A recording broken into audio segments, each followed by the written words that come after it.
ಇದು ಸಿಂಹದ ಮುಖ ಹೊಂದಿತ್ತು. ಒಂದು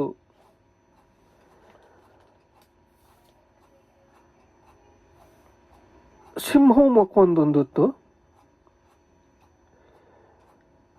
ಮನುಷ್ಯನ ಬಲಗಡೆ ಮುಖವು ಸಿಂಹದಂತೆ ಇತ್ತು.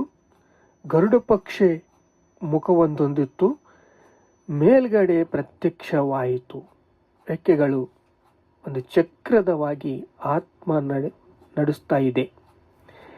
ಇದು ದೇವರ ಮಹಿಮೆ. ಯೆಜ್ಕೇಲ ಪ್ರವಕ್ತ ನೋಡಿದ. ಗರುಡ ಪಕ್ಷಿ, ಸಿಂಹపు ಮುಖವು, ಮನುಷ್ಯನ ಮುಖನು, 4 ಜೀವಿಗಳು.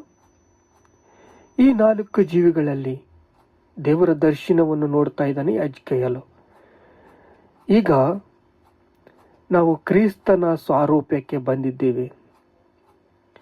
5ನೇ ಅಧ್ಯಾಯ ಪ್ರಕಟಣೆ ಗ್ರಂಥ 10ನೇ ವಚನ ನೋಡಿದರೆ ಎಲ್ಲರಿಗೆ ಕ್ರಿಸ್ತನ ಸಾರೂಪ್ಯವನ್ನು ಕೊಟ್ಟಿದ್ದಾನೆ. ಯೇಸು ಕ್ರಿಸ್ತನ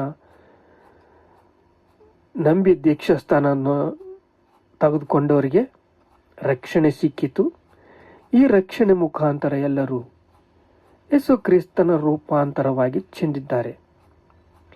ಈ 5:10ನೇ ವಚನದಲ್ಲಿ ಏನು ಹೇಳುತ್ತೆ ಅಂದರೆ, ಎಲ್ಲರೂ ಎರಡು ಕಣ್ಣುಗಳು, ಒಂದು ಕಣ್ಣು ಯಾಜಕನು, ಇನ್ನೊಂದು ಕಣ್ಣು ರಾಜನಾಗಿ ದೇವರು ನಮ್ಮನ್ನು ರೂಪಿಸಿದ್ದಾನೆ. ನಾವು ಮಾರ್ಪಡಿಸಿದ್ದೀವಿ. ಈಗ ನಿನ್ನೂ ಮಾರ್ಪಡಿಸಿಲ್ಲ, ನಾನು ಪಾಪಕ್ಕೆ ದಾಸನು, ಸೈತಾನನಿಗೆ ದಾಸನಂದರೆ ನಿನ್ನ ಹಣೆ ಬರ ನಾವೇನು ಮಾಡ್ತೀವಿ? ದೇವರು ಹೇಳ್ತಾ ಇದ್ದಾರೆ,